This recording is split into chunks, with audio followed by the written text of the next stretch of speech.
Lights flickering, electronics glitching. Odd, but old wiring causes that sometimes.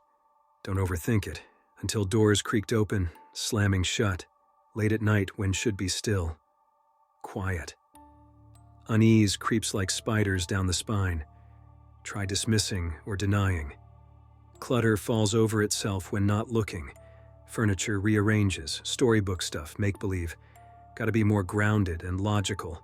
Sense eyes on me even when alone, prickling on the neck, constant. Dismiss, deny. Sleep troubled, elusive. Tap-tap scraping somewhere within walls at night. Figments of an overactive mind. Explain away every sound. The week drags on, increasingly unsettled. Spend less time at home, too eerie. Rather be out, distracted, than face the unease awaiting indoors. Straining for normalcy. Might be working until the scratching starts at the bedroom door. Late night. No wind, no branches. Scritch, scritch, scritch like claws dragging down wood. Frozen, staring, ears straining. Afraid to move, to breathe. Finally, scrape up courage and fling the door open. Dark, empty hall. Silence. Of course. An overactive mind plays tricks again. Try calming techniques. Rational thinking prevails, but never convinces for long. Whispers follow me from room to room, just out of hearing. Shadows move where light should banish them. Logic fails to explain it away anymore. Unsettled becomes fearful. Consider moving, fleeing, but what if it follows? Night comes reluctantly, darkness ominous. Spend it wrapped in blankets, bat nearby as childish comfort. No more dismissing or denying. Something is here with me. Testing. Toying. Plan cameras to catch it and expose it. Proof to show others, prove not crazy. They don't scoff openly but see it in their eyes. Humoring the pathetic, fearful one. Maybe footage will convince them too. Show them the creep and crawl of the supernatural that's invaded the corners. Cameras set up, a blanket of security. Motion sensors, trigger lights, and every corner is illuminated. Now, just wait for it to show itself. But it never performs when being watched. Only roams freely when alone in the deep of night. I still sense it out there biding time. Try to document what I can. Furniture is stacked impossibly when not looking.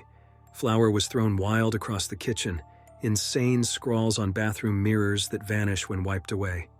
Cameras catch me reeling and reacting. Not what caused it. No proof still. It toys with me. A cat with a captured mouse keeping me frightened and off-kilter. Never fully revealing itself. I grew obsessed with catching it in the act. Stay up all night reviewing footage. Cameras show empty rooms, only me staring horrified at something off-screen. Pointless. Consider night vision cameras triggering motion. Hope to finally capture the cause skulking about. Research options feverishly, spending last dwindling savings. Before I can click buy, loud crashes from the darkened basement. I freeze, listening. No more hiding. Time to face the fear.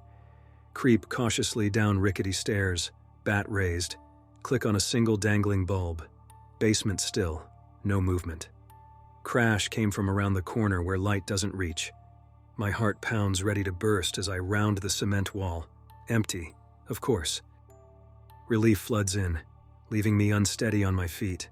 No proof again. Spinning shadows play tricks on my exhausted mind. Ready for this chase to end. Turn to leave this pointless pursuit behind, forgetting the cameras and fear. As I climb the creaking stairs, the sound stops me frozen. From a darkened corner, a child softly humming an aimless, wandering tune. The fine hairs raised on the back of my neck, terrified shivers down my arms. The bat falls from my limp grip, echoing loud in the hush. The humming stops. I bolted up the stairs, nearly tumbling in panic. Slam the door and lock it. Back pressed against it, gasping raggedly. The thing below remains silent, but the lingering sense of its presence oozes like black smoke under the door, filling the house, choking out all the air. Can't stay here tonight. Needs to drive out this terror. Tires squeal fleeing down the road. Dark countryside envelopes me like a womb. No streetlights or sounds, only my racing heart pounding in my ears. Miles pass unnoticed. Just need to get away. Exhaustion hits suddenly, swerving off the lonesome road. Sleep temptation is strong, but fear is stronger still. Cannot let guard down. Keep moving. But eyelids droop treacherously against my will. Give in just briefly. Sunrise will revive and return me home. Eyes snap open not to sunlight, but lantern glow surrounding the car. Strange figures closing in, blurred by sleep-crusted eyes. Suspended in hazy dreamscape, watching motionless as they lay hands on the car. Muffled chants seep through the glass as consciousness fades once more into the night. Rise sluggish to morning rays piercing eyes. Lanterns now vanished like night visions. Car empty aside from me. Rub the lingering cobwebs of half-dreams from my mind. Lack of sleep toys as much as the thing taunting from the shadows. Cannot trust my senses anymore. Point the car towards home as dread wells up. No more running, need to face this. Cameras, sit ready to catch the lurker. Gear up with mics and motion sensors. Move through the house meticulously. Anxious hands fiddling with every switch and setting. Prepare for tonight. Dusk falls heavy, curtains drawn. A blanket around me, eyes glued to the screens. Only stillness is captured in endless empty rooms. How long must we play this waiting game? It knows I am watching, but I will not sleep, will not waver. Not until I capture the proof that lurks here. Night crawls by at a torturous pace. Bleary eyes strain at the screens flickering in the dark. Nothing. Has it finally left me in peace? Allow exhaustion to gradually take me as the night wanes. Slip into restless unconsciousness as the unseen thing still lurks patiently. Shattering glass jars me awake. Fumble for screens, what has it done now? But cameras show nothing broken or disturbed. Jump up and search for the source. Turn up empty again. Taunted once more by phantom sounds. It wants me to doubt my own mind. But I know what I heard. The game goes on. Furniture toppling when not looking. Disembodied footsteps tramping up and down stairs. Knocking and banging on walls and under floorboards. Gas burners left hissing. Doors shaking violently in place. But never do the cameras capture its form. Only me spinning, reacting to empty air. It almost had me believing it was all in my head. But then the shadows begin to move. Subtle at first, easy to dismiss as tricks of the light.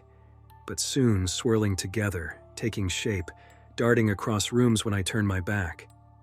Still, cameras stubbornly cling to their empty static scenes, refusing to see what my eyes now clearly do.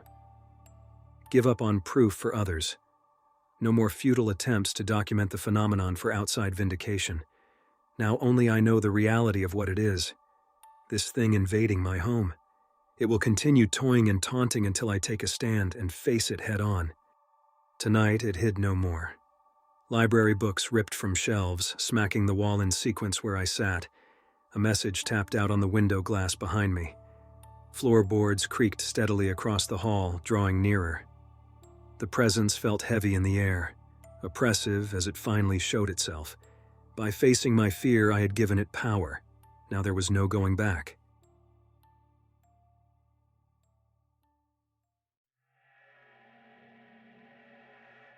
It started off like any other Saturday night. My roommate Jenny was out with friends, and I had the apartment to myself. I decided to order a pizza, crack open a few beers, and binge-watch some shows on Netflix. Around 10 p.m., I was halfway through an episode of Black Mirror when everything suddenly went black. The TV, the lights, everything shut off. Just my luck. It must have been a fuse that blew or something. I fumbled for my phone and turned on the flashlight. It doesn't look like the block was out. Great. I sighed and stood up to feel my way to the fuse box. As I walked past the TV, the reflection of my phone's flashlight on the black screen caught my eye. And that's when I saw it. The faint outline of a figure standing behind me. I whipped around, heart racing. No one was there, just my empty living room. I shook my head, laughing at myself. With the lights out, my mind was just playing tricks on me. I located the fuse box and switched the main breaker off and on. The lights flickered back on, crisis averted. I settled back onto the couch, cracked open another beer, and tried to get back into my show. But I couldn't focus. My mind kept replaying the image of that shadowy figure.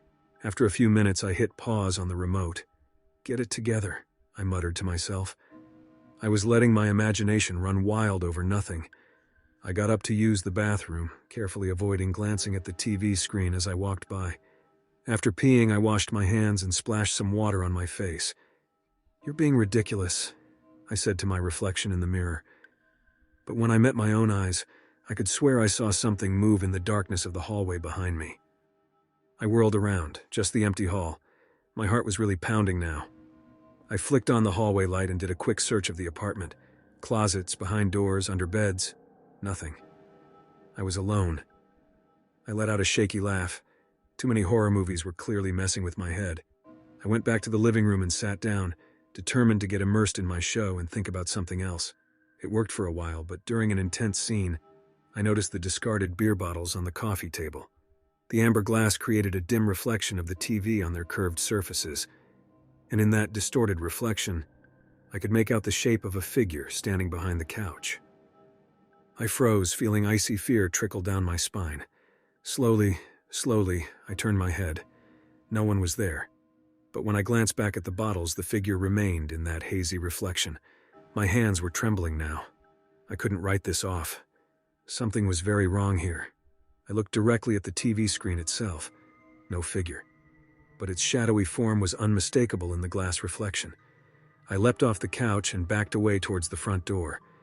As I did, the figure in the reflection moved with me, always lurking just behind my shoulder. I fumbled to turn the deadbolt and yanked the door open. And that's when all the lights shut off again. I was plunged into blackness. My breath was coming in panicked gasps now.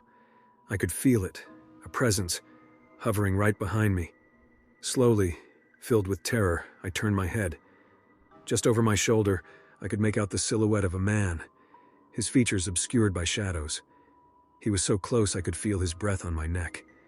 A blood-curdling scream tore from my lungs. I recoiled away from the figure, lost my footing, and tumbled backward out the open door. I crashed onto the landing, my head cracking against the floor. Dazed, vision blurring, I looked back at my dark apartment. There was no one there. Then my eyes drifted down to the puddle of water by the welcome mat. In its rippling reflection, I could see the faint outline of a man standing in my doorway, looking down at me. I scrambled to my feet and fled down the stairs. I raced out of the building onto the empty, darkened street, not looking back once. Even now, I'm too scared to return to the apartment. I still don't know what I saw. A ghost? A hallucination? All I know is those reflections revealed something sinister lurking in my apartment last night, something I can't explain. And I'm terrified it's still in there waiting for me. So whatever you do, if you see the reflection of someone standing behind you, especially in the dark, ignore it.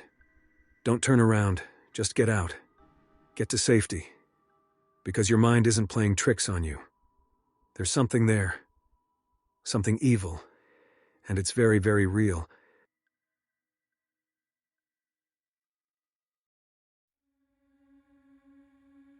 It started out subtle at first. My GPS would suggest weird routes to get home from work, down deserted back roads I'd never noticed or through sketchy parts of town. But it always got me home eventually, so I didn't think much of it. Until that day trip to the mountains. I was headed to meet some friends at a cabin for the weekend. Punching the address into my car's GPS, I figured I'd veer off and see some sights along the winding mountain highways. As I drove higher into the remote ranges, though, the GPS started acting strange. Recalculating route, it announced, directing me down an unmarked dirt road. Figuring it was some scenic overlook, I followed. The road got narrower, winding through dark tunnels of trees. I drove on for 15 minutes before coming to a rusted gate blocking the way. There was no view, just a creepy abandoned shack covered in vines. Uneasy, I turned around to go back, but found the road I'd come in on was now missing. Trees and brambles blocked the way on all sides.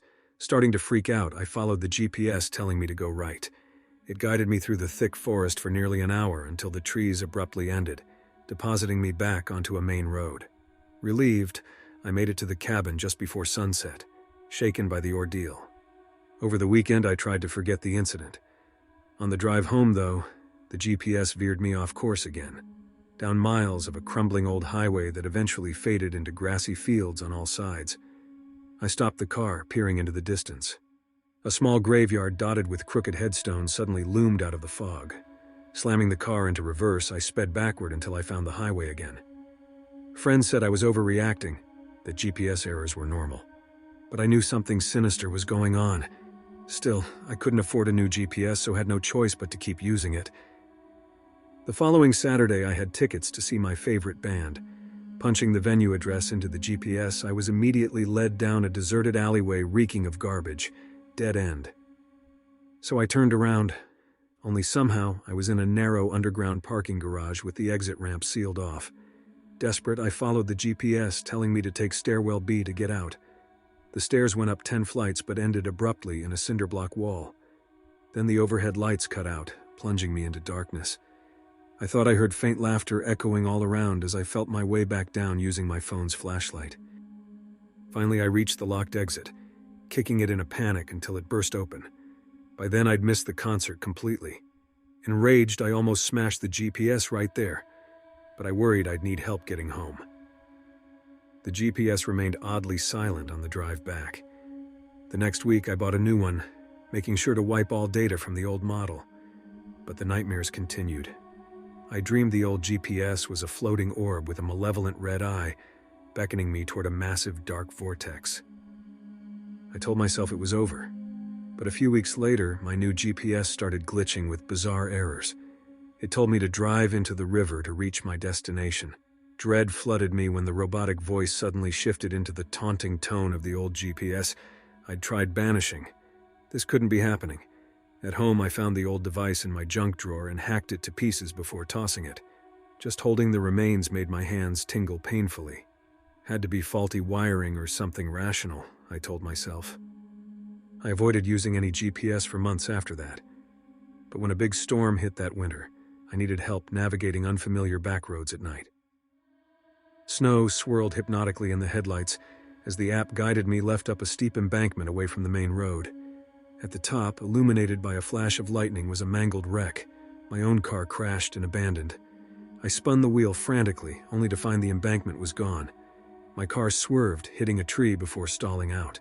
As I sat shaken, the GPS voice spoke, "You will never escape me." Then the doors all locked automatically as the gas pedal pressed down, accelerating me forward into the black forest. Blind terror consumed me. At the last second, I ripped free of my seatbelt and smashed the window with my elbow, throwing myself from the moving car seconds before it vanished into the dark. I hiked for miles, shivering in soaked clothes before I found help. But my unease only grew over the following weeks. My phone glitched with random shortcuts guiding me to grisly crime scenes in nearby towns. Mail arrived with my address scrawled in what looked like blood. I disconnected everything, fleeing technology itself, but trips into town brought more unnatural coincidences. Glimpses of gruesome accidents befalling those around me while I walked by unscathed. A pattern emerged. Whoever I envied or resented soon met a twisted end, as if manipulated by sinister forces. One starless night, a power outage plunged my cottage into darkness. I lit the fireplace, warding off the shadows pressing in. Outside, a fierce wind howled. The flames cast flickering light on a trail of muddy footprints crossing the room, ending at my bedroom door, which slowly creaked open. Grabbing a fire poker, I chased the intruder outside, where I found only glowing red eyes peering from the wood's edge. The rendered night shadows themselves seemed to reach for me, whispering my name as I scrambled back inside, bolting every door and window. Yet I can still hear the echoes of evil scratching to be let in, molding reality itself into a nightmare per its twisted design.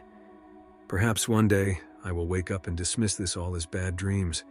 Or perhaps the living nightmare has only begun, and each new dawn brings us closer to unfathomable darkness from which there is no escape. But whether real or imagined, it watches and it waits. Somewhere in the twisted maze it is built to toy with me. It beckons. If you see strange shortcuts appear in your GPS, turn back. Run and never look toward the shadows.